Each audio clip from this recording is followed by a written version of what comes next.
the Las Vegas Bowl. That is Utah against Northwestern. Northwestern, a 6.5-point dog here. Total of 42 on this one. It is on, of course, Saturday, December 23rd, 6:30 p.m. Central Time, God's time zone on ABC. And let's pull it up. Let's take a look at what we're looking at here. Full season numbers would have Utah favored by 9.94 points. So that makes sense with the opening spread, which was Utah -9, right when the bowl games were announced.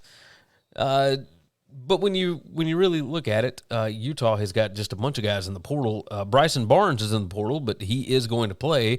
However, his backup, Nate Johnson, he is not going to play. He's gone. They got just dudes injured, and this is not the same team that started the season. It's just kind of a mess. So we scroll down. We look at the Utah offense.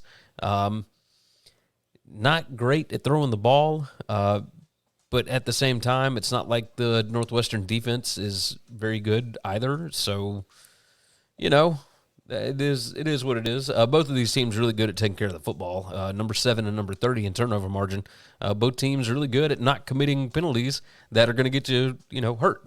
Number 43 and number 37 in penalties per game for these two. When it comes to 5 factors plus talent, Utah, massive advantage over the full season. But let's swap it over, and this is what the last 6 weeks looks like.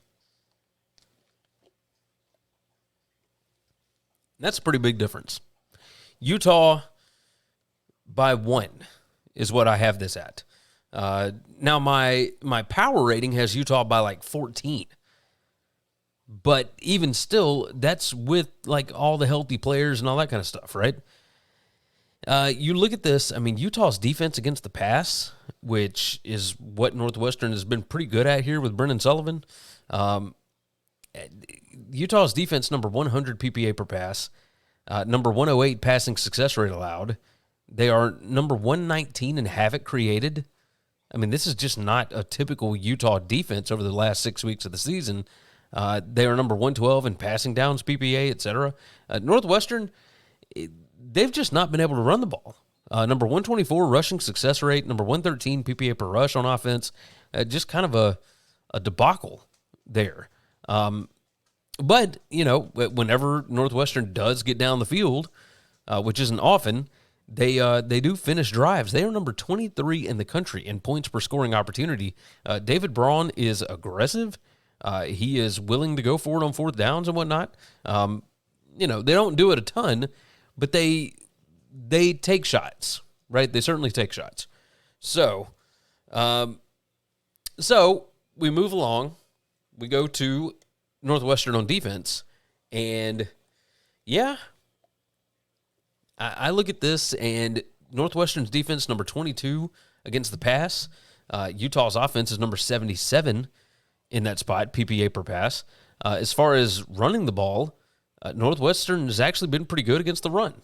Now, their offensive line yards and stuff rate wouldn't tell you that, but they don't allow explosive runs. They're number 16 in that spot, and they're number 25 in PPA per rush. So you're not going to break off a bunch of long runs on them and all that kind of stuff.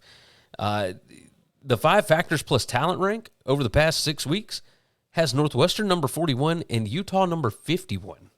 So big difference there. This spread is at 6.5. I liked it a lot better when it was, at 7 or above. I bet it at Northwestern plus 7. I'll still take Northwestern plus 6.5 here. This is just, I look at it and I think Northwestern is going to be more fired up to be here.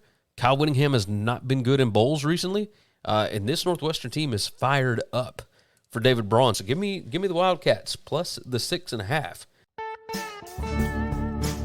Thanks for listening to Winning Cures Everything. Make sure and follow me on Twitter at GaryWCE. If you want to toss in a question, you can email me, Gary@winningcureseverything.com. Make sure and hit that subscribe button, and we'll see you next time.